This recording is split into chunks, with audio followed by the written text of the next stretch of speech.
जोहार दोस्तों। जब केमिस्ट्री में 9th क्लास में हम लोग एटम्स एंड मॉलिक्यूल्स पढ़ रहे थे, चैप्टर का नाम क्या है? Atoms and molecules. हाँ, तो वहाँ पे एक टॉपिक पे फंसे होंगे हम लोग, सभी सभी स्टूडेंट्स फंसे होंगे, जिसका नाम है मोल कॉन्सेप्ट। देखिए, नाम है मोल कॉन्सेप्ट, जिसका कॉन्सेप्ट पूछेंगे बच्चों से तो कोई कॉन्सेप्ट ही नहीं है उनके पास।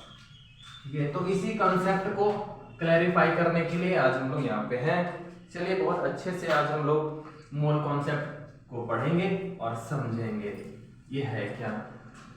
देखिए भैया, हम लोग जानते हैं जब दुकान जाते हैं केला खरीदने तो बोलते हैं दुकानदार को कि 1 दर्जन केला दे दीजिए, है ना भाई?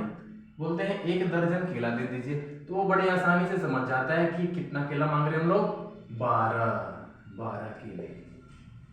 ठीक है, तो 1 दर्जन बोले तो इंग्लिश में डजन। 1 डजन में 12 आर्टिकल्स।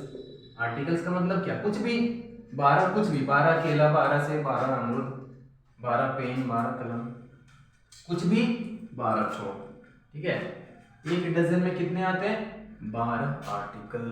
तो केमिस्ट्री में भैया एटम्स एंड मॉलिक्यूल्स का अगर उस लेवल पे बात करते हैं तो एटम्स बहुत ही छोटे होते हैं। अगर उनको 1 डजन में बोलेंगे 12 एटम, मतलब बहुत ही कम एटम है। ठीक है, तो इसके लिए एक बहुत ही बड़ा नंबर लेना पड़ा एक यूनिट में। वो नंबर क्या है? 6.022 इंटू 10⁻23। इतना बड़ा नंबर लेना पड़ा। जैसे हम लोग यहाँ पे 12 लिए, ये नंबर कौन दिए थे? साइंटिस्ट का नाम है एवोगैड्रो। एवोगैड्रो। ठीक है, और भी बड़ा नाम है, पता नहीं क्या है, लंबा नाम है, एवोगैड्रो नाम है इनका। ठीक है, तो इस नंबर को भी हम लोग जानते हैं एवोगैड्रो नंबर से। पहले लिखते थे Na, अब लिखते हैं NO। ठीक है, आई पे निकल दिया इसका NO।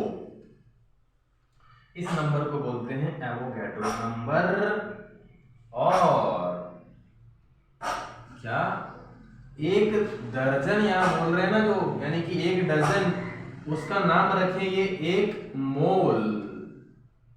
ठीक है, डजन की जगह पे क्या रख दिए? मोल। तो 1 मोल में कितने आर्टिकल आने लगे या कितने पार्टिकल आने लगे? 6.022 इंटू 10⁻23 पार्टिकल्स। देखिए, यहाँ पे आर्टिकल्स आ रहे थे, यहाँ पे पार्टिकल्स आ रहे हैं। आर्टिकल थोड़े बड़े होते हैं, पार्टिकल छोटे होते हैं, इसीलिए नंबर बड़ा हो गया भैया। तो ये सिंपल सा बात है यहाँ पे कि 1 मोल में इतने पार्टिकल्स होते हैं। यही है मोल कॉन्सेप्ट। और इंटरेस्टिंगली जब ये एवोगैड्रो जी हैं, जो ये देखे कि किसी भी एलिमेंट का मान लीजिए कार्बन है, इसका जो एटॉमिक मास है यानी कि 12 यू में होता है। 12 यू। अच्छा भैया, अगर ये यू में क्यों होता है, ग्राम में क्यों नहीं होता, किलोग्राम क्यों नहीं होता है, तो ये जानना है अगर, तो इसके लिए भी अलग से वीडियो बनाए हुए, तो पहले वो देखिए और फिर इसमें आइए, तो ये ज्यादा क्लियर होगा। क्योंकि यहाँ पे हम लोग यू क्यों लिखते हैं ये चीज क्लियर नहीं होगा अभी, तो पहले वो वाला वीडियो देखिए फिर इसमें आइएगा। ठीक है, तो कार्बन का 12 यू जो होता है, यूनिफाइड मास होता है। तो ये क्या किए एवोगैड्रो जी ने? क्या किया, देखा कि 12 यू के जगह पे, 12 यू तो भैया बहुत कम मास होता है, बहुत ही कम।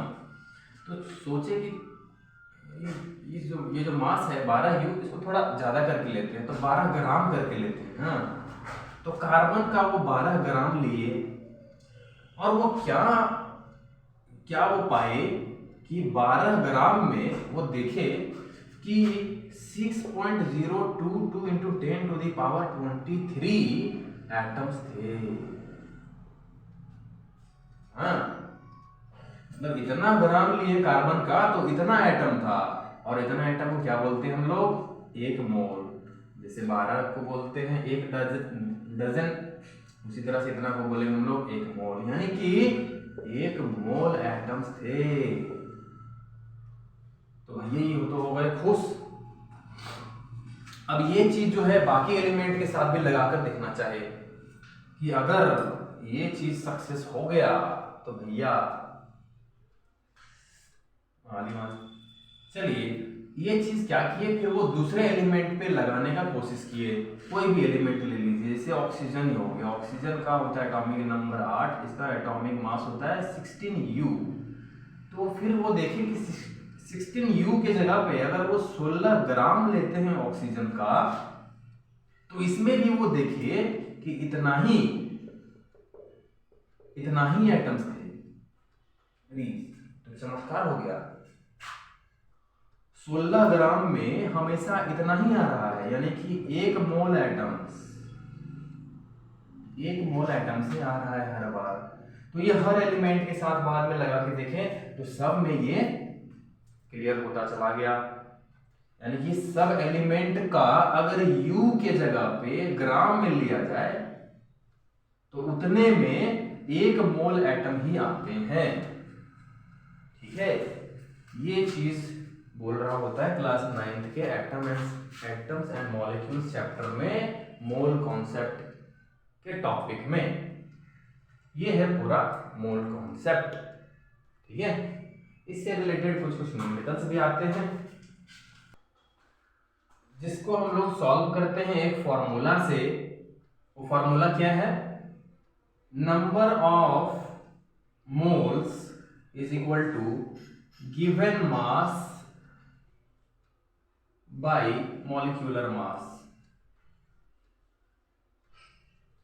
ये फॉर्मूला को ध्यान से देख लीजिए, ये हमेशा काम देने वाला है आपको, 11-12 तक काम देने वाला है।